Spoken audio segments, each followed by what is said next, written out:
हाँ जी, जैसे कि मैं अभी आपको एग्ज़ाम्पल इसकी बता रही हूँ और वो एग्ज़ाम्पल मैंने लिखी है आपके सामने। ए मैट्रिक्स लिखा है, फिर एक्स लिखा है और आपने सेम ये वो जो हमने ऊपर इसकी डेफिनेशन दी थी आइडेंटिटी मैट्रिक्स की और जो हम इसका सिस्टम लीनियर सिस्टम कर रहे थे ना, कैरेक्टरिस्टिक इक्वेशन जो मैं आपको भी बता रही थी, lambda I minus A equal to 0।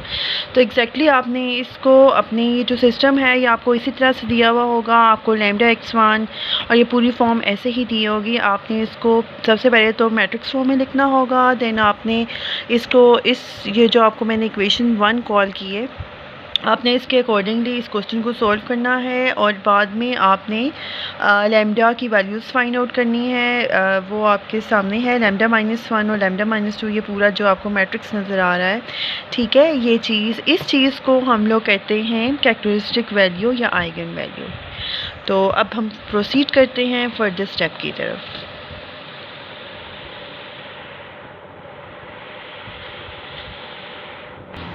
हाँ जी, तो फर्दर स्टेप ये है कि मैंने आपके सामने एक थ्योरम लिखा है और अब ये वही थ्योरम है कि जो हमने कैरेक्टरिस्टिक इक्वेशन आपके सामने लिखी थी ना अभी थोड़ी देर पहले, और मैंने उसकी एग्जांपल भी आपको एक करवाई थी, क्वेश्चन कराया था। तो अब इसको आप नोट करो कि ये अगर ट्रिवियल सॉल्यूशन देगी तो आपने इफ़ एंड ओनली इफ़ इसका डिटर्मिनेंट 0 के इक्वल होगा। अगर आपको नॉन ट्रिवियल सॉल्यूशन चाहिए तो हम लोग इसका क्या निकालेंगे, डिटर्मिनेंट निकालेंगे। अब इसी से ही रिलेटेड मैं आपको एक एग्जांपल कराती हूँ और उसका हम जो है।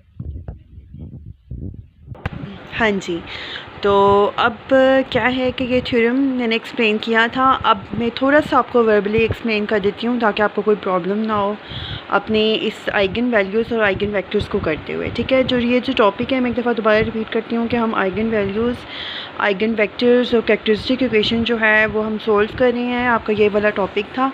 और अब सबसे पहले तो मैंने आपको बताया कि कैरेक्टरिस्टिक इक्वेशन कैसे निकालते हैं। उसके बाद अगर आपका जो सॉल्यूशन जो है वो नॉन ट्रिवियल होगा तो आपने उसका डिटर्मिनेंट लेना होगा, यानी कि जो लास्ट एग्जांपल हम लोगों ने सॉल्व की थी ना उसका आपने डिटर्मिनेंट लिया, ठीक है। और डिटर्मिनेंट ये आपके सामने है, डिटर्मिनेंट ये मैंने इसका डिटर्मिनेंट लिया है, ठीक है। उसके बाद आपने क्या करना है कि डिटर्मिनेंट जैसे लेते हैं ना, आपको 2 क्रॉस 2 का आता है कि लैम्डा -1 इंटू लैम्डा -2 -4 3 सा 12 और माइनस माइनस प्लस हो जाएगा तो -12।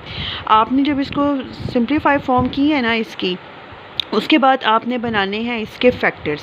इसके ये फैक्टर्स बन गए हैं। अब आपने क्या करना है कि लैम्डा की वैल्यू निकालनी है। इसके बाद लैम्डा की वैल्यू आपने निकाली, x -2 equal to 0, x lambda 2 आ गया, lambda -5 equal to 0, lambda equal to 5 आ गया। इसके बाद फर्दर क्या है कि आपने बाय डेफिनेशन जो थी वो आपको क्या दी हुई थी प्रीवियस, अगर आप अपनी उसको चेक करो प्रीवियस टू लेक्चर, मैंने अभी इसका सेकंड पार्ट है ये, इसमें मैंने आपको एग्जांपल दी थी कि x जो है वो आपके दो वेरिएबल्स है, x1 और x2। अब ये आइगन वैल्यूज़ है किसकी, ए की, जो आपको ए दिया हुआ था। अब ये नॉन ट्रिवियल है। आपने क्या करना है कि सबसे पहले जो अपने क्वेश्चन में लैम्डा -2 पुट करना है। अभी जो मैंने आपको एक पिक्चर भी इसकी सेंड की है, मैं इसमें साथ अटैच करती हूँ इसकी, वही जो पिक्चर मैंने आपको प्रीवियस, अभी मैंने इसको मिटा दिया है प्रीवियस वाली में, अभी इसको अटैच करूँगी। उसमें लैम्डा इक्वल टू -2 आपने ए में पुट करनी है वैल्यू।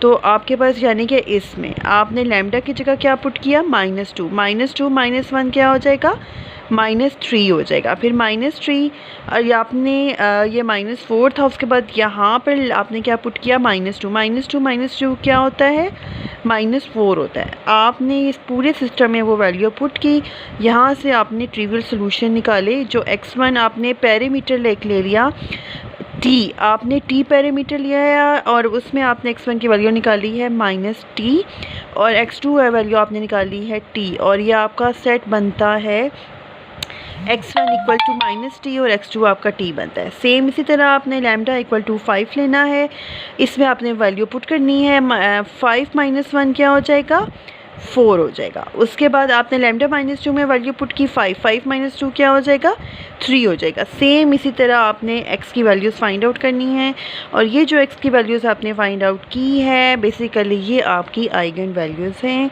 ये 4 लैम्डा इक्वल टू 5 है, लैम्डा -2 की आइगन वैल्यू ये आपके सामने मेंशन है, ठीक है। तो ये वाला जो लेक्चर था ये आपका रिलेटेड था आइगन वैल्यूज़, आइगन वेक्टर्स या कैरेक्टरिस्टिक इक्वेशन जो फाइंड आउट करते हैं, दिस इज़ 4।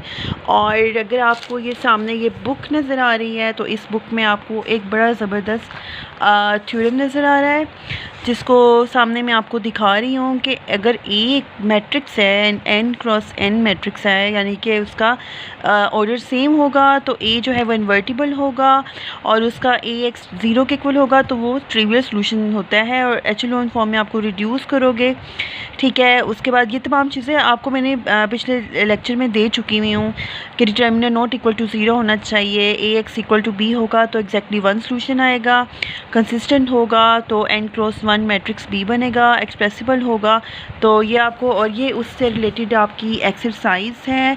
आपको जो बुक रिकमेंडेड है काइंडली आप उस बुक की एक्सरसाइजेस करो और प्रैक्टिस के लिए अगर आप करना चाहते हो तो ये बड़ी ज़बरदस्त एक्सरसाइज आपके सामने आपको स्क्रीन में नज़र भी आ रही है। और मैंने आपको इसका जो है ना वो पहले मैं आपको PDF फाइल भी मैं सेंड कर चुकी हूँ, फर्दर मैं आपको PDF फाइल्स की सेंड कर दूँगी, इसमें कोई इशू नहीं है, मैं आपको सेंड कर दूँगी। तो बेटा दिस इज़ योर, नज़र आ रहा होगा, आई थिंक नज़र आ रहे हैं, हाँ अब क्लियरिफाई हुआ है।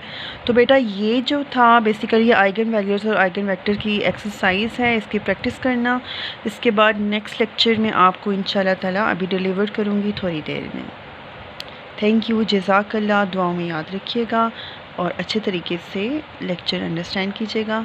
थैंक यू, जज़ाकल्लाह। और अपने व्यूज़ जो हैं वो व्हाट्सएप ग्रुप में शेयर कीजिएगा और मेरे चैनल को सब्सक्राइब करें और लाइक ज़रूर कर दीजिएगा वीडियो को। थैंक यू, जज़ाकल्लाह, अल्लाह हाफिज़।